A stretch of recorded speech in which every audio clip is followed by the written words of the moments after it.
Shalom, shalom, shalom, bien-aimés dans le Seigneur. Que la paix de notre Seigneur Jésus-Christ vous localise ce soir là où vous vous trouvez. Que le Seigneur soit celui qui va étendre sa main puissante sur vous afin de vous préserver de tout mal. Que Dieu vous fasse beaucoup de bien. Qu'il console votre âme si vous êtes dans l'affliction. Qu'il renouvelle vos forces si elles sont en train de faiblir. Frères et sœurs, nous sommes le lundi 23 février 2026. Nous sommes le lundi, jour où nous partageons une parole qui va nous accompagner pendant la semaine dans nos moments de dévotion matinale ou en soirée, une parole qui va nous accompagner afin de nous conforter et de nous fortifier. Nous allons remettre ce temps entre les mains du Seigneur notre Père. Prions. Seigneur Dieu Tout-Puissant, que ton nom soit sanctifié, que ton règne vienne s'établir dans nos vies, dans l'Église. Seigneur, nous te remettons ce moment entre tes mains, que tout ce que nous allons dire ce soir, que cela vienne directement de ton trône. Seigneur, s'il te plaît, que tout ce qui est de l'homme se taise pour te laisser parler à ton peuple que nous sommes. Seigneur, nous nous attendons à être consolés, à être apaisés, à être réconfortés. Nous nous attendons, Seigneur, à ce que les circonstances de nos vies changent au travers de cette parole, ô Dieu. Oui, Seigneur, nous en avons assez de subir les assauts de l'ennemi, de subir les attaques de l'ennemi. Nous voulons vivre pleinement les promesses que tu nous as faites, ô Dieu. Car toi, tu ne te répands pas de ce que tu as promis. Bien au contraire, tu veilles à ce que tes promesses s'accomplissent. Seigneur, nous refusons toute forme de distraction pendant ce temps, ô Dieu. Seigneur, je te recommande mes frères et sœurs qui sont en train de rentrer chez eux. Sois celui qui va les préserver de tout mal, celui qui va les garder, Seigneur, pendant leur trajet, que ce soit en train, en bus, en taxi ou en voiture. Merci, Seigneur, pour ce lundi, jour que tu as fait, et pour toute cette semaine. Je te rends grâce et je bénis ton saint nom, au nom puissant de Jésus-Christ notre Seigneur. Amen. Amen, amen, amen. Frères et sœurs, la parole de ce lundi 23 février s'intitule « Demeurez dans la prière en tout temps ». Demeurez dans la prière en tout temps. Le texte de base sera la lettre aux Éphésiens au chapitre 6, verset 18. Bonsoir Mariana, que le Seigneur te bénisse. Demeurez dans la prière en tout temps. Mes frères et sœurs, nous les chrétiens, c'est comme si il y a une voix qui a proclamé qu'on peut aller dans les cultes, on peut aller dans différents rassemblements chrétiens, on peut exercer des ministères, mais ne pas prier Dieu. Bonsoir maman Mélanie. c'est comme s'il y a un édit qui a été annoncé, que le chrétien peut tout faire comme acte religieux, mais il lui est interdit de fréquenter les réunions de prière. Pourtant, la parole ici, elle est très claire dans Éphésiens 6, verset 18. Je lis au nom du Seigneur. Faites en tout temps. Faites en tout temps. Bonsoir Sandra, que Dieu te bénisse. Faites en tout temps, par l'Esprit, toutes sortes de prières et de supplications. Veillez à cela avec une entière persévérance et priez pour tous les saints. C'est une recommandation ferme de l'apôtre Paul aux Éphésiens. Faites en tout temps par l'Esprit toutes sortes de prières et de supplications. Veillez à cela avec une entière persévérance et priez pour tous les saints. Bien-aimés, la prière est un mode de vie. Ce n'est pas quelque chose qu'on doit pratiquer de façon occasionnelle, ou bien quand on le ressent, quand on en a envie. La prière est un mode de vie. Dans ce texte que nous venons de lire, l'apôtre Paul ne dit pas simplement « prier », mais il dit « prier en tout temps ». Cela signifie que la prière n'est pas seulement un moment le matin quand on se réveille. Cela signifie que la prière n'est pas simplement une habitude acquise que l'on pratique avant de manger, avant de prendre part à un repas.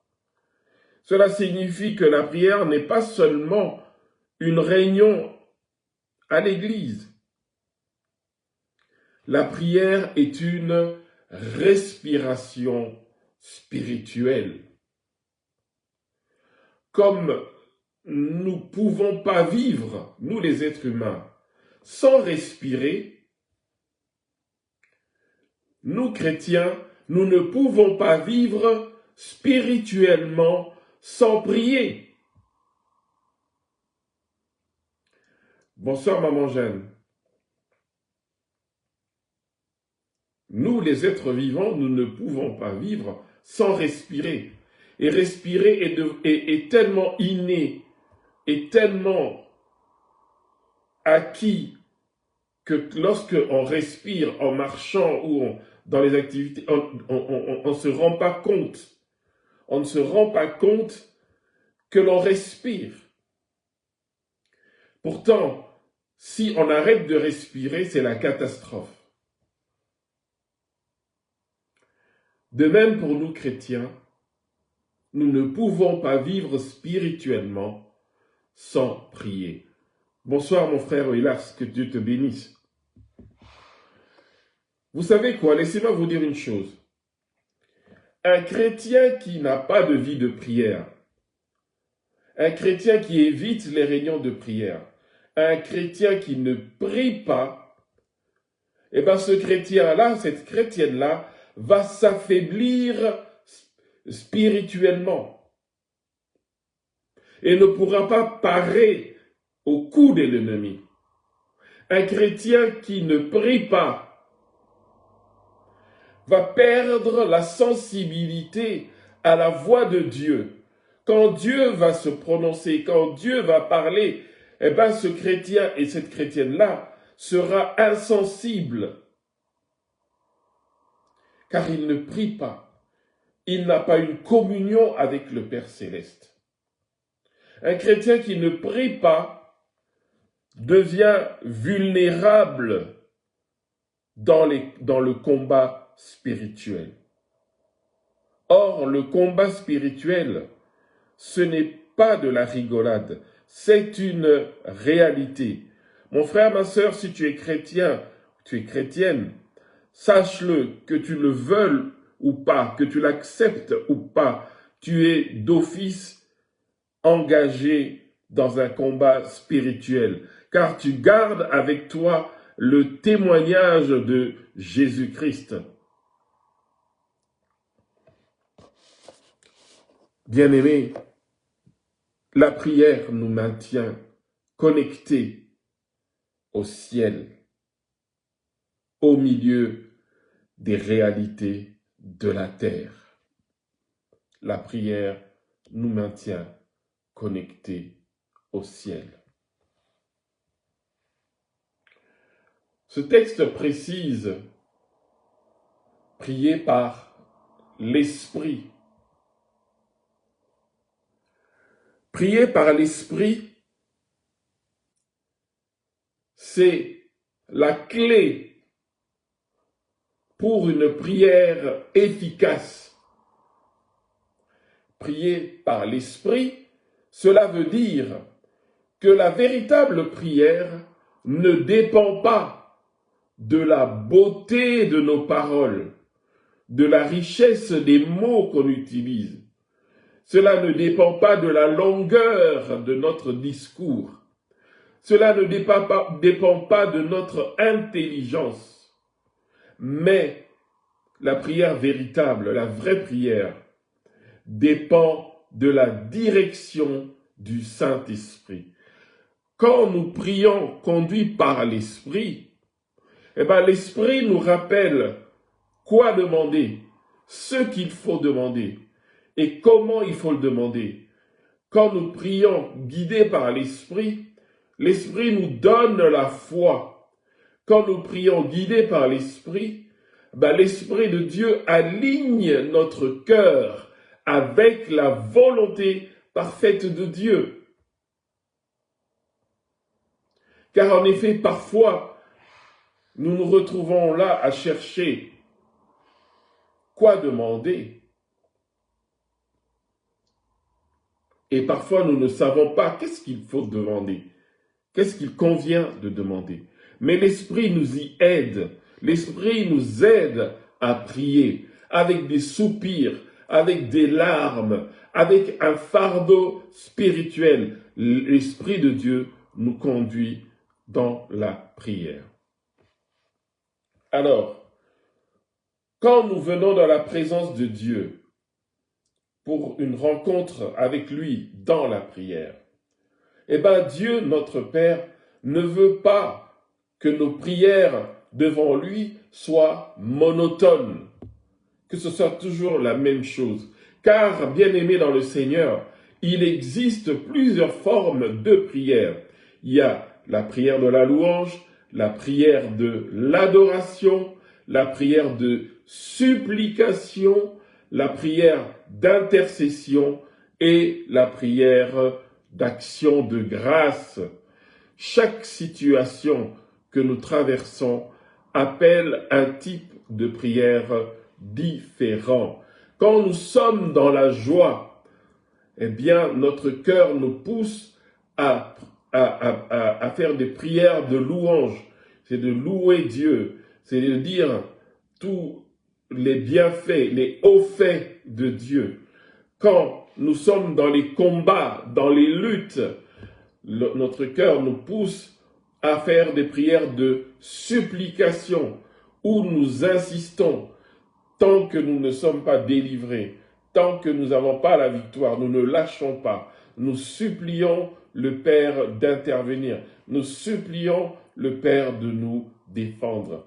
Ensuite, il y a la prière pour les autres, pour les bien-aimés dans l'Église, pour les bien-aimés dans la famille, pour nos amis, pour nos collègues, pour notre pays, pour nos autorités. Là, nous sommes dans la prière d'intercession. On prie pour les autres. Et enfin, nous avons la prière que nous faisons après la victoire.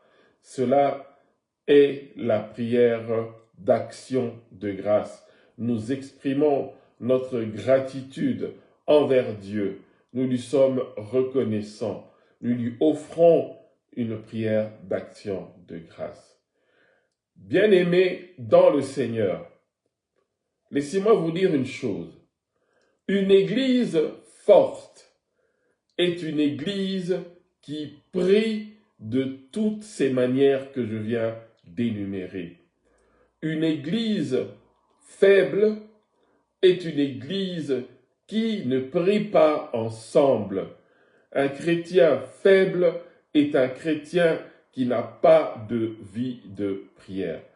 Comment voulez-vous que la gloire de Dieu se manifeste dans nos vies, se manifeste dans nos églises, si nous-mêmes nous évitons d'avoir cette communion au travers de la prière avec notre Père céleste? Une église forte est une église qui prie, qui se lève dans la prière. La persévérance dans la prière. Dans ce texte d'Éphésiens 6, 18, l'apôtre Paul exhorte les Éphésiens à veiller à la vie de prière avec une entière persévérance. La vie de prière dans la persévérance. Pourquoi? Pourquoi devons-nous avoir une vie de prière dans la persévérance? Eh bien, bien-aimés, parce que tout nous pousse à abandonner. Tout, absolument tout dans notre quotidien nous pousse à abandonner, à ne pas tenir bon dans la vie de prière. La fatigue nous pousse à abandonner. Le découragement nous pousse à abandonner. Les prières non exaucées rapidement, qu'on attend avec impatience, mais dont l'exaucement n'arrive pas, nous poussent à abandonner. Les distractions dans notre vie quotidienne nous poussent à abandonner. Mais la percée, quand on prie, la percée appartient à ceux qui persévèrent, à ceux qui ne lâchent pas le combat dans la prière. À ceux-là, la percée leur est accordée. En effet, Daniel a prié 21 jours avant de connaître sa délivrance. Pendant 21 jours, il a été persévérant. Il n'a pas lâché jusqu'à ce qu'il soit délivré. Élie le prophète a prié 7 fois avant que la pluie ne vienne. Bien-aimés,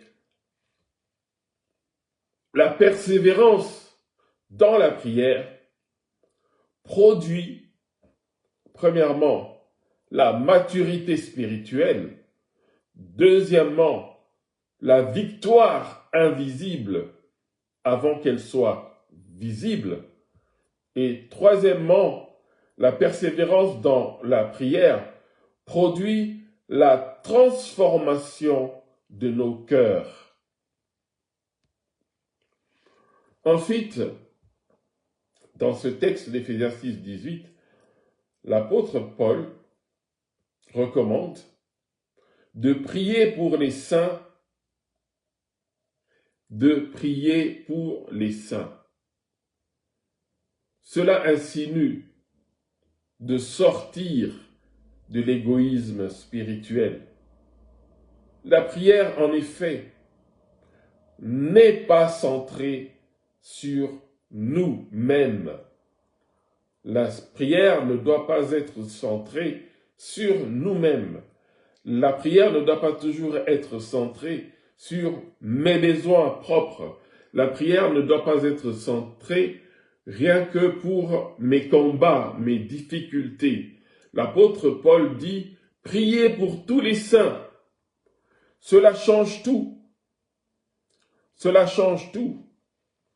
Quand nous prions pour les autres, bien-aimés, Dieu prend soin de nous. Comme vous êtes là, vous êtes le fruit de la prière d'une personne ou de quelques personnes qui ont prié pour que Dieu vous fasse du bien, qui ont prié pour que Dieu vous visite, qui ont prié quand vous avez été malade. Quand nous prions pour les autres, Dieu prend soin de nous. Quand nous prions pour les autres, l'amour grandit en nous. La compassion pour les autres grandit aussi. Quand nous prions pour les autres, l'unité de l'Église se fortifie, se solidifie. Un chrétien qui n'intercède pas devient spirituellement pauvre. L'intercession est la preuve de la maturité spirituelle. Dieu, bien-aimé, nous appelle à une vie de prière constante. Mon frère, ma sœur, je te parle avec l'amour de Christ. Toi qui sommeilles, ou bien toi qui as mis ta vie de prière en pause, toi qui évites les réunions de prière, sache-le que Dieu nous appelle à une vie de prière constante. Dieu nous appelle à une prière, à une vie de prière dirigée par le Saint-Esprit. Sache-le que Dieu nous appelle à une vie de prière persévérante. Sache-le que Dieu nous appelle à une prière tournée vers les autres. Alors ce soir, pose-toi ces questions suivantes. Ma vie de prière est-elle vivante ou occasionnelle?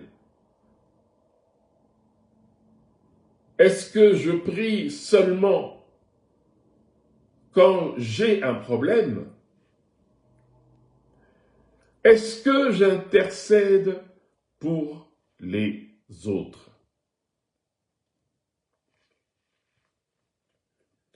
Posez-vous ces 3 questions ce soir. Mon frère, ma sœur, ce soir, peut-être que tu te dis, je suis faible dans la prière. Je ne sais pas prier convenablement. Bien, je suis gêné que l'on entende que mes paroles ne sont pas percutantes quand je prie. Peut-être que tu te dis, je me fatigue vite. Je n'arrive pas à prier pendant 30 minutes, pendant 1 heure ou plus. Peut-être que tu te dis, je ne sais pas quoi dire quand il faut prier. Alors laisse-moi t'annoncer une bonne nouvelle ce soir. La bonne nouvelle, c'est que Dieu ne cherche pas des experts en prière. Dieu n'a pas besoin d'experts en prière. Il cherche des cœurs qui sont disponibles, des cœurs qui lui sont soumis, des cœurs qui sont disponibles. Alors, commence là où tu te trouves. Commence ce soir là où tu te trouves. Mets-toi dans un lieu calme. Entre en toi-même et parle au Père Céleste comme s'il était là devant toi. Parle avec ton cœur et les mots sortiront de ta bouche de par eux-mêmes. En conclusion, la lettre aux Éphésiens, chapitre 6, verset 18, est un appel à une vie de victoire. Car juste avant ce verset, l'apôtre Paul parle de l'armure de Dieu. Et la prière est ce qui active l'armure. La prière est ce qui donne la force dans le combat. La prière est ce qui assure la victoire. Sans la prière, l'armure reste théorique. Avec la prière, l'armure devient puissante.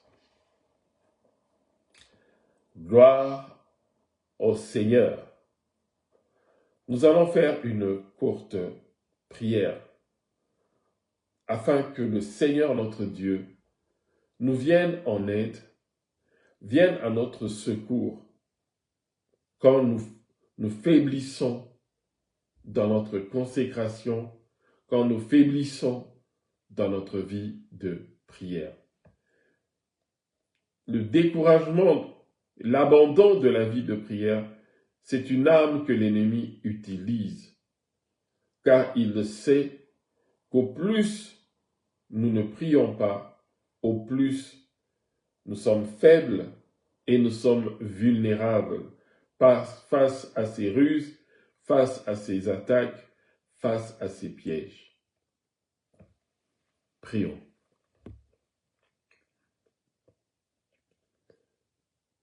Dieu notre Père, Seigneur, apprends-nous à prier en tout temps, s'il te plaît. Enseigne-nous, Seigneur, par ton esprit, comment prier en tout temps. Accorde-nous, Seigneur, un esprit de persévérance. Seigneur, accorde-nous ce soir que les frères et sœurs qui ont abandonné leur vie de prière se redressent. Que ceux qui étaient déjà assis au bord de la route, qu'ils aient le courage et la détermination de se relever et de continuer d'avancer dans leur vie chrétienne et dans leur vie de prière. Seigneur, remplis-nous de ton esprit afin que notre vie de prière soit vivante, soit efficace. Seigneur, aide-nous à porter les fardeaux des autres dans l'intercession. Accorde-nous, Seigneur, des cœurs remplis de compassion, afin de porter, Seigneur, nos frères et sœurs dans la prière. Aide-nous à porter les fardeaux de nos bien-aimés dans l'intercession. Merci, Seigneur, de nous visiter par ton esprit. Ranime en nous, Seigneur, la flamme en nous qui a diminué d'intensité. Ranime, Seigneur, notre premier amour que nous avions pour toi, si nous sommes affaiblis. Redresse-nous, Seigneur, et fortifie-nous dans nos luttes de tous les jours. Seigneur, je te confie la maison de mon frère et de ma sœur pour ce soir. Merci, Seigneur, de veiller sur chacun pendant le sommeil. Merci de veiller sur les biens de chaque frère et chaque sœur cette nuit. Que nos songes et nos rêves soient bénis et sanctifiés de toi. Merci, Seigneur, pour ton amour et ta grâce abondante. Au nom de Jésus notre Seigneur. Amen. Amen, amen. Bonsoir bien-aimés dans le Seigneur, que Dieu vous bénisse. Je vous souhaite en tout cas une très bonne semaine sous la protection du Dieu vivant. Que le Seigneur notre Dieu vous éloigne de tout mal, que le Seigneur vous éloigne de toute tentation de Satan, que des pièges de Satan soient balayés sur votre chemin. Et n'oubliez pas, si vous avez un frère, une sœur autour de vous qui s'est affaibli dans la prière, vous qui êtes fort, vous avez le devoir de le soutenir, d'être une épaule sur laquelle il ou elle va se reposer afin de pouvoir se relever. Car c'est très dangereux pour un enfant de Dieu d'avoir une vie de prière en dents de scie. Cela est un signe de grande faiblesse. Cela est vraiment une porte ouverte devant Satan qui va pas se gêner à cribler et à attaquer. En tout cas, que la paix du Seigneur soit renouvelée dans vos cœurs, que vos cœurs soient dans l'assurance que Dieu ne vous a pas abandonné. Et rappelez-vous la parole de ce dimanche. Dieu est notre défenseur. Il n'est pas simplement que notre consolateur, mais il est aussi notre défenseur. Que Dieu vous bénisse abondamment. Nous allons nous revoir la fois prochaine, Dieu voulant. D'ici là, demeurez en bonne santé et que Dieu préserve votre intégrité physique, sociale et spirituelle. Soyez bénis.